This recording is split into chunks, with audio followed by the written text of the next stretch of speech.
All right, next up, GTEC Community Stadium. It'll be Brentford at home to Sheffield United. Oisin, starting with you. We've seen Brentford go away to Villa Park there last weekend. They were 2-0 down, brought it back to 3-2, and then, conceded a late equaliser. Great result for them. Obviously, to be kind of disappointed they didn't win the game, to come from 2 goals down.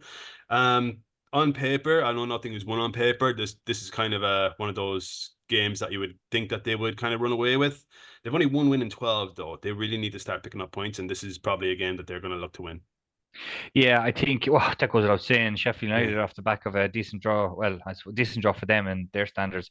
Um, but Brentford, look, I don't know why what happened the last day. They arrested Ivan Tony. They brought him in after it was 3-3. I don't understand what went on there. If it was a case that he was had a niggle or just so the viewers know, Dan fixing his mustache there like a pleb. But anyway, um, yeah, it was they're a strange one. Some of those matches that you mentioned, they deserved to win. The United game, for example, they were dominated Man United. They only came out with a point, and that was a point in the 99th minute. So they have been unlucky in some games, but they have showed, I suppose, an over reliance on Tony. Obviously, he after his ban, he came back. He got a few goals, and I think 3 goals in 4 games or 2 goals in Yeah. 3 games. Kind of fizzled out a Um, little bit. exactly. And then when he fizzled out, because they done so well without him throughout the year, everything had to go back to him. And then when he wasn't performing, the team dwindled back. Yeah. And Bomo back for them is brilliant. Wissa is performing well. Hmm. But this is a game that Brentford would expect to win. But look, as they say, this is the Premier League, and you just don't know what's going to happen. Just This don't know. Sheffield United team, they're fighting for their lives. Yeah. They could really. I don't think they will, but who knows what they could do with over the weekend. Yeah, Johnny, I was sticking with Sheffield United. Yeah, they're 9 points from safety now.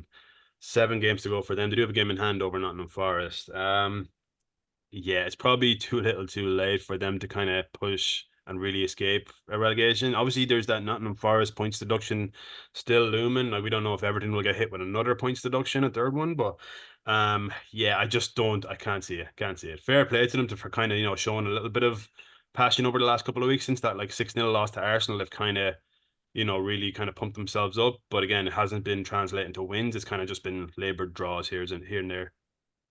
Yeah, but I'm sure if you ask a Sheffield fan not to disrespect them, they'd be like, well, the least we'll ask for is to show a bit of fight.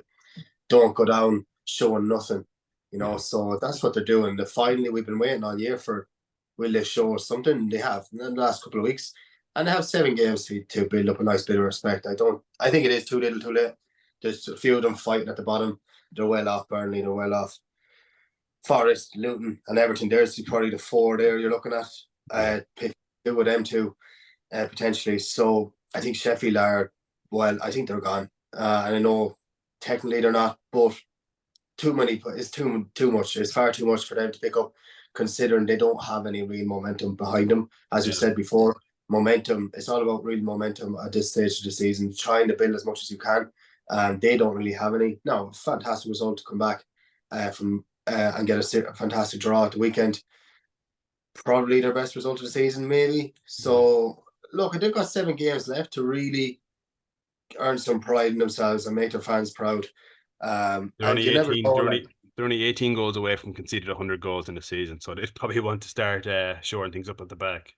I mean, Jesus, yeah. look, yeah, but at the end of the day, the goal was to stay in the Premier League. So if they go down, they go down either way. So I think that time is long gone for shoring up in the back. That ended in fucking November. Yeah, So you're right. After that, yeah. yeah, it But, is too little, too late. It's just about right. Come on, can we at least go down? And some of these guys are looking at, well, fucking hell, have we a chance to stay in the Premier League this next season? Maybe that's not the right thing to think, but for your own career, you're not thinking, Sean, if I put in 7 good games in a row here, is there a chance I can get a move and something. stay in the Premier League? You There got you to go. think that way, for Yeah, your yeah. own individual respect as well. You got to think these ways. So, yeah, it is still a massive 7 games. Maybe not for the club, but individually for some of the guys, Individuals, yeah. career wise, because no one will forget if they go down and they go lose the next 6 or 7, concede over 100 goals. That'll never be forgotten. You were part of that team, and that'll stay with you. Yeah, Mm. 100%. Right, predictions. So, Johnny, Um, Brentford get back to a win. Brentford 2-0. pushing. I For the shits and giggles, I'm going to say 2-2, but I do think Brentford will win. But like just with the way Brentford are playing and the way the Sheffield United just think they may have a chance, just for the crack, I'll say 2-2. I'm gonna say I think it's gonna get worse for Sheffield. I think they'll be 3-0 Brentford. I can't see them scoring. Yeah, they get closer to that 100 goals conceded.